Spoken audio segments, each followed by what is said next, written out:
Hello friends, जय हिंद, वंदे मातरम। Welcome back to our YouTube channel. Friends, Middle East के अंदर युद्ध चल रहा है और आप जानते हैं कि ईरान, इजराइल और अमेरिका के बीच में ये युद्ध चल रहा है। लेकिन भारत के लिए एक बहुत शुभ समाचार है कि ये जो युद्ध है भारत और रूस के लिए ब्लेसिंग ऑफ डिस्गाइज बन करके आए हैं। यानी कि इसमें दोनों देश जो हैं उनकी बल्ले बल्ले हो चुकी है और खासकर भारत की बल्ले बल्ले हो चुकी है। आज इस वीडियो में मैं आपको बताऊंगा कि युद्ध से पहले और युद्ध के बाद में किस तरीका के भारत के अंदर बदलाव हुए हैं और ये रूस के लिए किस तरीका से जो है पॉजिटिव है और भारत के लिए उससे भी बड़े पॉजिटिव से ये देखने के लिए मिल रहे हैं। आइए देर ना करते हुए सीधे वीडियो पर चलते हैं। देखिए, भारत की ऊर्जा सुरक्षा, रूसी तेल और एक साहसी कदम जो है वो उठाया गया है। देखिए, आप जानते हैं कि स्ट्रेट ऑफ हॉर्मुज को ब्लॉकेज किया हुआ है ईरान के द्वारा, लेकिन जैसे ही बात रूस की आती है तो ये जो ब्लॉकेज है वो नहीं कर पाता है ईरान। आगे देखना, 2000 देखिए 50 से 55% जो आपूर्ति है हमारी जो है वो कहां से होती है, वो होती है ये स्टेट ऑफ हार्मुज से। एलएनजी हो या फिर हमारे जो क्रूड ऑयल्स है उनके लिए। अब आप देखिए, इसके लिए अब भारत कहां गया है? भारत रूस की ओर चला गया है। रूस के द्वारा भारत को एक नया ऑफर दिया गया है और इस ऑफर में उन्होंने कहा है कि प्रति बैरल लगभग $28 का जो आपको डिस्काउंट मिलेगा। कितना? $28 का जो है डिस्काउंट आपको मिलने वाला है प्रति बैरल। और भारत की ये जो ऊर्जा सुरक्षा है, हम दिन देखिए कितना खरीद रहे हैं, लगभग 95 लाख बैरल जो तेल है, क्रूड ऑयल जो है वो हम खरीद रहे हैं। लेकिन इतना ही नहीं, याद रखना इस बात को, ये जो युद्ध हुआ है इससे जो क्रूड ऑयल है उसकी जो कीमत है वो 10% से क्या हो गई है, बढ़ गई है। और 10% से क्रूड ऑयल बढ़ा है। आप यूरोप के अंदर देखोगे तो जो पेट्रोल और डीजल की कीमत है वो 50% तक बढ़ने के अनुमान है अगर ये युद्ध इसी तरीका से आगे जारी रहता है। अब आप कहोगे कि भारत के लिए क्या पॉजिटिव है? भारत के लिए पॉजिटिव ये है कि ये जो ऑयल है ये आ रहा है भारत की रिफाइनरी से, ये रिफाइन होकर के कहां जा रहेगा? अब ये यूरोप जाएगा। ये कहां जाएगा? यूरोप जा रहा है। अब सोचिए कि $28 प्रति बैरल तो हम सस्ता खरीद रहे हैं और जब इसे रिफाइन करेंगे तो 28-30 इसे और बढ़ा देंगे। यानी कि हम यूरोप को तेल बेचेंगे और एफटीए हो ही चुका है, आप अच्छे से जानते हैं। और अमेरिका पहले ही फंसा पड़ा है तो अमेरिका भी इसमें कुछ कर भी नहीं पाएगा। तो ये भारत के लिए हो गया है ब्लेसिंग ऑफ डिस्गाइज। अब देखिए, एक तो ये स्थिति है। अब अगर आप डिफेंस सेक्टर में देखेंगे तो भारत इस युद्ध के होने से पहले एक इंपोर्टर था, लेकिन युद्ध के बाद में भारत जो है एक्सपोर्टर बन चुका है। अब हमारी जो डिफेंस है, डिफेंस जो वेपन्स वगैरह है वो लगातार भारत से जो है इजराइल हो या दूसरे जो देश है उनके लिए खरीदे जा रहे हैं। देखिए, इसी तरीका से अगर भारत का आप देखोगे, देखिए भारत के पास में अपने 90 दिन के लिए जो स्ट्रेटेजिक रिजर्व जो होते हैं पूरी दुनिया में माना जाता है कि 90 दिन का होना चाहिए। भारत अगर 90 दिन तक भी ये युद्ध चलता है, जो कि नहीं चलेगा, ज्यादा से ज्यादा ये एक सप्ताह और खींचने वाला है, उसके बाद ये ब्लॉकेज हट जाएंगे और नॉर्मल जो है वो काम चलता रहेगा ये युद्ध का। लेकिन ये ब्लॉकेज वगैरह सब समाप्त हो जाएंगे। 90 दिन का जो है रिजर्व है वो भारत के पास में है और उसके बाद में हमारा जो रूस है वो तो साथ खड़ा हुआ है। आइए थोड़ा देखते हैं। गंतव्य है भारत और रूस का खुला समर्थन। पहली बार रूस ने अपने एलएनजी जहाजों की जो लोकेशन है, अब उन पे ऊपर जो है रूस का ही झंडा लगाया है। आप जानते होंगे, मैंने बताया था घोस्ट वेसल्स होते हैं। घोस्ट वेसल्स जो होते हैं उनके ऊपर किसी देश का कोई झंडा नहीं होता, लेकिन अब पहली बार ऐसा हुआ है कि भारत में आने वाले रूस के जो जहाज हैं उनके ऊपर रूस का झंडा लगा हुआ है। इसका मतलब यह है कि अब रूस से समझ चुका है कि अब अमेरिका के जो दांत हैं वो तो फंस चुके हैं अब ईरान के अंदर। हम झंडा लगा करके भेजेंगे लेकिन अमेरिका की आर्मी इतनी फंसी हुई है कि वो इन्हें रोक ही नहीं पाएगी। और गंतव्य क्या है? गंतव्य तो आप जानते हैं भारत है, तो भारत के शिप्स नहीं रोकेंगे। अच्छा, ये भी आप देखे होंगे कि जो ये जहाज जो आते हैं इनका बीमा कराना होता है। तो बीमा जब होता है तो उसकी जो पूरी की पूरी जो रॉयल्टी कहिए या फिर उसका जो पूरा का इकोसिस्टम है वो यूरोप के पास और अमेरिका के पास है। लेकिन अब देखिए भारत और, क्योंकि अब यूरोप के साथ हमारा है, हमारा एफटीए है, और साथ ही साथ ये है कि अब यूरोप भी चाहता है कि रूस का तेल भारत के साथ होकर के उनके यहां पर जाए। अब इसके लिए क्या है कि इनकी जो अपनी जो पॉलिसीज है, यानी कि अब रूस के जो विमान हैं, जो वेसल्स जो आ रहे हैं, ऑयल टैंकर जो आ रहे हैं, उनका जो है अब ये बीमा भी कर रहे हैं। यूरोप जो है ये कार्य भी करना शुरू कर दिया है। ये बहुत बड़ी बात है। आगे देखेंगे इसे थोड़ा सा। देखिए, 50 दिन का जो सुरक्षित स्टॉक, मैंने जैसा बताया कि 90 दिन का भारत के पास है। उसके बाद देखिए, घरेलू सुरक्षा के लिए कड़े कदम। जो सरकार जरूरत पड़ने पर पेट्रोल और डीजल के निर्यात पर अस्थायी रोक लगा सकती है ना? यह है घरेलू सुरक्षा के लिए, यानी कि भारत हो सकता है कि रूस से खरीदे लेकिन उसको प्योरीफाई करके दूसरे देशों को ना भेजे, क्योंकि अपनी जरूरत सबसे पहले है। स्थापित लॉजिस्टिक्स नेटवर्क, रूस के साथ भारत की जो बीमा और टर्मिनल नेटवर्क, ये मैं आपको अभी बता रहा था ना, ये रूस के साथ भारत का बीमा और टर्मिनल नेटवर्क पहले से ही मजबूत है, लेकिन यूरोप के साथ आने से ये और स्ट्रांग हो चुका है। देखिए कारक क्या है, मैंने जैसे बताया वर्तमान में क्या है कि लगभग 20% जो वैश्विक तेल है वो पूरी दुनिया का मैं बता रहा हूं, वो क्या है, ये स्टेट ऑफ हॉर्मुज से जाता है। आगे देखना है, रूसी विकल्प है इसके लिए, असीमित आपूर्ति रूस हमें कर सकता है। उसके बाद आइए आर्थिक लाभ, बाजार मूल्य पर यह महंगा मिलेगा जो हरमुज से आता है, लेकिन रूस से मैंने बताया कि लगभग $28 प्रति बैरल हमको छूट दी जा रही है। तीसरा देखिए ट्रांजिशन, यानी कि अत्यधिक जोखिम भरा है, अगर आज हरमुज से लाओगे तो वहां ब्लॉकेज लगे हुए हैं, लेकिन जैसा कि बताया कि रूस से आएगा लेकिन टाइम लगेगा, कोस्ट होगी उसकी, दूर से घूम करके आएगा, लेकिन ये क्या है, सुरक्षित है। तो आप देखिए मैं आगे आपको इसका पूरा मैप दिखाऊंगा, थोड़ा वेट कीजिए। हम आगे बढ़े उससे पहले आपके दो प्रश्न हैं जिन पर विचार करने होंगे। पहला प्रश्न है, देखिए पहला प्रश्न है, हरमुज जलद मरुमध्य संकट के दौरान भारत ने वेनेजुएला जैसे नए विकल्पों के बजाय रूस को ही क्यों चुना? आप आता है ना दिमाग में कि वेनेजुएला को क्यों नहीं चुना, वेनेजुएला से भी ले सकते थे, लेकिन रूस को क्यों चुना? पहला देखिए, पहला है भारत को रूस से 50% अधिक तेल मुफ्त मिल रहा था। दूसरा देखिए 9.5 मिलियन बैरल रूस तेल पहले से ही समुद्र में मौजूद था और लॉजिस्टिक्स सेट थे। तीसरा, अमेरिका ने भारत को वेनेजुएला से तेल खरीदने से रोक दिया था। चौथा, ईरान ने भारत को केवल रूसी तेल खरीदने की अनुमति दी थी। तो अब आप आंसर जानते हैं तो वेल एंड गुड, अदरवाइज आपको लास्ट में आंसर मिल ही जाने वाले हैं।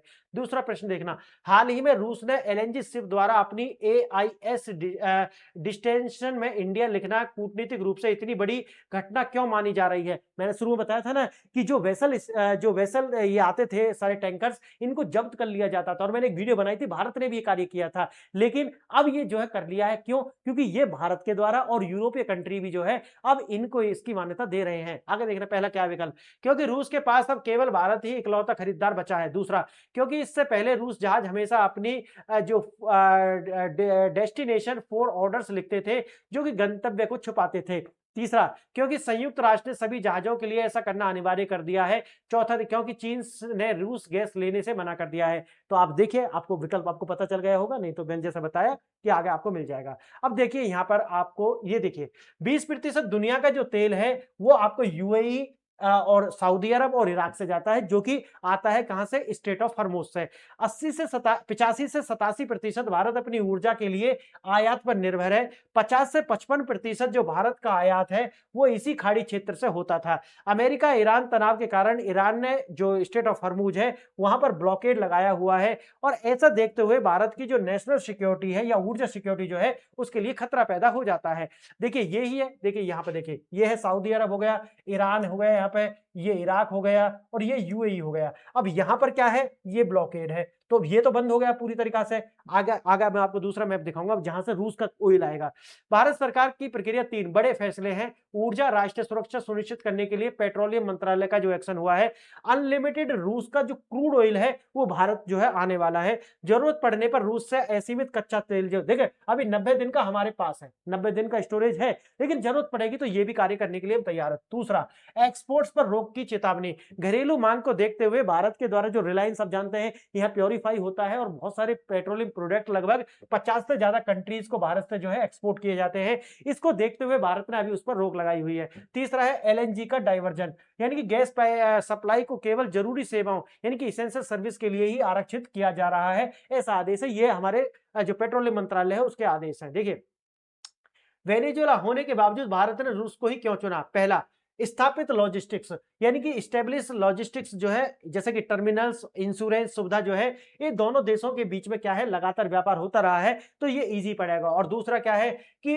रेडी स्टॉक, यानी कि लगभग 9.5 मिलियन बैरल्स रूसी क्रूड पहले से ही समुद्र के अंदर जो है रखा हुआ था, इसकी डिलीवरी जो है आसानी से और तुरंत जो है संभव है। ये 2 कारण। और तीसरा है, आप जानते हैं कि लगभग $28 प्रति बैरल जो है, इतना बड़ा डिस्काउंट हमको जो है वेनेजुएला तो प्रोवाइड कर नहीं रहा है। तो आप सोचिए कि ये 3 कारण हैं, आपको याद रहने चाहिए एग्जाम के लिए। अब देखिए ये वो रूट है जहां से अब आपको रूस से आएगा। देखिए ये रूट से, जो रूस से तेल भारत जो है आने वाला है, ये वाला रूट है, इस तरीका से होता हुआ यहाँ आएगा, यहाँ से फिर मेडिटेरेनियन और ये देखिए यहाँ से निकलते हुए ये भारत पहुँच जाएगा। तो ये रूट है, लंबा रूट है, लेकिन बात वही है कि भई ज़रूरत है और ऐसी सिचुएशन है तो लेना पड़ेगा।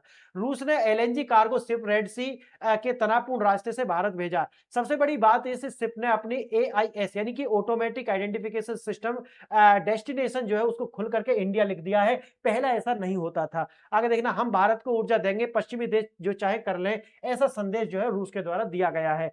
यह ओपन डिक्लेरेशन इतनी बड़ी बात क्यों है? पहले क्यों होता था? जैसे मैंने बताया रूसी टैंकर हमेशा अपनी जो डेस्टिनेशन है उसको छिपाते थे और अपना जो रूस का जो झंडा है वो भी ऑयल टैंकर्स के ऊपर नहीं लगाते थे।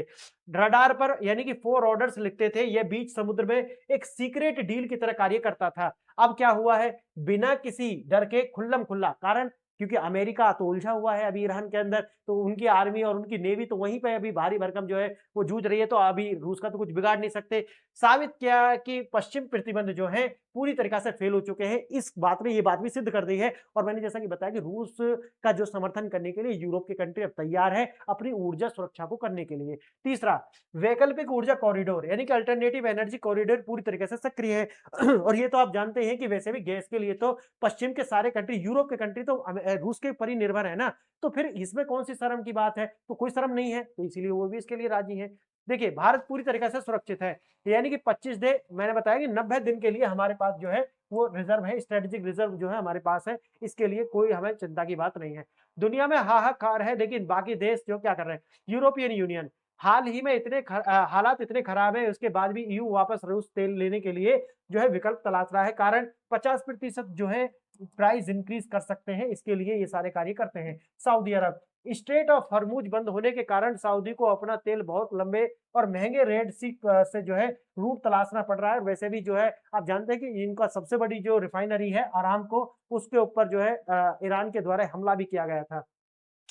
भू राजनीति का नया अध्याय देखिए तो अगर निष्कर्ष देखें तो भारत ने अमेरिकी दबाव को दरकिनार कर अपनी राष्ट्रीय सुरक्षा को सर्वोच्च प्राथमिकता दी है।